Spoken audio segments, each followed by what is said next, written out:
Changshuo employees protest in large numbers. Police conduct mass arrest. Hundreds of e-commerce vendors protest against Pinduoduo. Medical scandal in Guizhou, selling 140 yuan medicine for 2,980 yuan. China performs lung transplants in just 30 minutes. Sichuan hosts 1,000-person hot pot feast. Netizens call it disgusting. On July 22nd, hundreds of cross-border e-commerce vendors gathered outside the Panyu District Aoyuan building in Guangzhou, where Pinduoduo's cross-border business, Temu, is located. They protested against arbitrary fines and penalties imposed by the platform. In a video, a man referred to as Mr. Wang appeared, and the vendors immediately surrounded him, demanding a resolution. Mr. Wang showed indifference and contempt, stating, "If the vendors want to express their demands this way, there's nothing I can do," and added, "Don't interfere with my business." This enraged the vendors, with one man retorting, "What business? You're scamming us and calling it business." The protesting vendors claimed that Pinduoduo has been unjustly deducting their earnings and fining them, with amounts ranging from tens of thousands to millions, causing crises for many companies and factories. Some factories can no longer pay their employees. Reports also indicate various scandals involving Pinduoduo, such as wage withholding, employee exploitation, and excessive workloads. A former employee described Temu as a black warehouse, where ordinary workers had to stand or walk all day without rest. The few stools that were available were reserved for management, and regular workers were not even allowed to squat. Fines and deductions were commonplace. Furthermore, Temu's working hours are from 8 p.m. to 8 a.m., with shifts changing every half-month. This schedule caused severe hair loss for some employees, similar to chemotherapy effects. The warehouse lacked ventilation. If you worked for 26 days a month, 10 hours a day, you earned 5,500 to 5,800 yuan, approximately $790. Employees who quit were secretly deducted 720 yuan, about $99. Changshuo employees stage protest. Police conduct mass arrests. On July 18th, employees of Changshuo Electronics Factory in Shanghai gathered to protest. According to employees, Changshuo recently decided to sell the factory to Luxshare and move some of its production overseas. However, Luxshare refused to acknowledge the employees' years of service. To avoid compensation, Changshuo forced employees to sign contracts with the new company, threatening them with reduced working hours if they did not comply. This led to a strike on July 8th.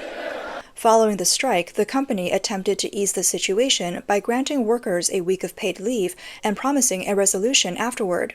However, by the 18th, the company had not fulfilled its promise, prompting workers to protest again. Later that day, Changshuo agreed to compensate all workers with an N+1 package. This N+1 compensation means that in addition to the standard severance pay, the employer must pay an additional month's salary. N represents the number of years an employee has worked, with 1 month of salary for each full year of service. For less than half a year, half a month's salary is given. For more than half a year, a full month's salary is provided.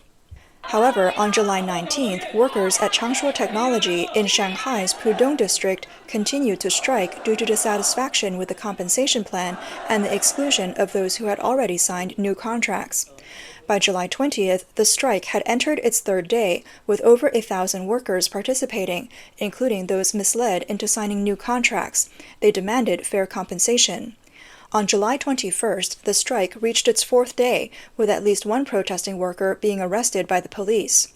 Public records show that Changshuo Technology Shanghai Company Limited, founded in 2006, primarily engages in the development and manufacturing of electronic products such as tablets and smartphones. It is one of the world's top 5 laptop manufacturers, with a peak workforce of 100,000 employees. In recent years, the company has faced several large-scale worker protests over wage issues. In a notable incident on December 19, 2020, thousands of Changshuo workers protested over labor dispatch and job subsidies, but the demonstration was met with police violence. A worker at the scene named Zhang stated that at 9 a.m. on the 19th, the protest site was crowded with 5 police cars, 4 special police vehicles, and 3 ambulances present. A large number of auxiliary police and special police later arrived to reinforce the scene. They used human walls to divide and disperse the protesting workers, leading to clashes between the two sides. According to Zhang, the police initiated violence by using batons, prompting the workers to resist. One man was injured and lay on the ground, unable to get up. The leaders of the protest were the first to be arrested. Workers at the scene expressed that they only wanted to receive their owed wages, and if they got their money, they would leave immediately without staying a minute longer. Shocking medical scandal in Guizhou. Medicine that cost 140 yuan was sold for 2,980 yuan. On July 23rd, news broke that medicine that cost 140 yuan, about $19 to make, was sold to patients for about $410.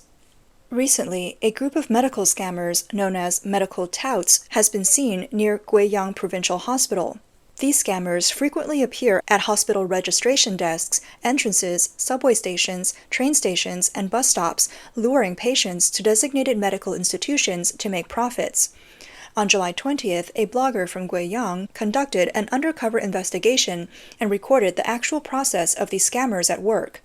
According to the footage, around 11 a.m. on July 20th, a man in a black shirt, identified as a medical tout, was seen leading a patient to buy medicine. After the patient bought the medicine, the man escorted them to the subway station. Once the man left, the investigation team approached the patients at the subway station.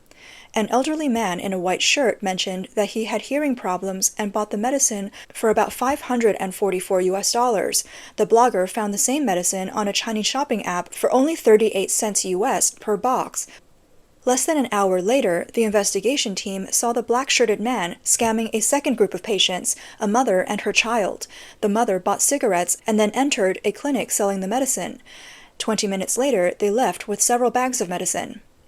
The investigation team approached the mother and child and found out that the medicine cost only 140 yuan, about $19, and was sold to them for over 20 times the cost. The mother, who was desperate for treatment for her child's heart condition, was misled by the man, who claimed to work at the hospital. She began to cry, revealing that the man also coerced her into buying cigarettes for him and the doctor. In less than an hour, the investigation team uncovered 2 scams, with victims spending thousands of yuan on low-cost medicine. When questioned, a man in a white coat, appearing to be a doctor, dismissively responded, "It's not up to you." Police and health commission officials arrived and took statements. The scammers first gained patients' trust by revealing personal information and claiming to work at the provincial hospital, then led them to a clinic where they were prescribed low-cost medicine at high prices. The incident has drawn widespread condemnation from netizens, who criticized the unscrupulous clinics and caused for stricter punishment for the scammers and those who leaked patient information. Many believe the entire medical system, including clinics and pharmacies, needs reform, and that there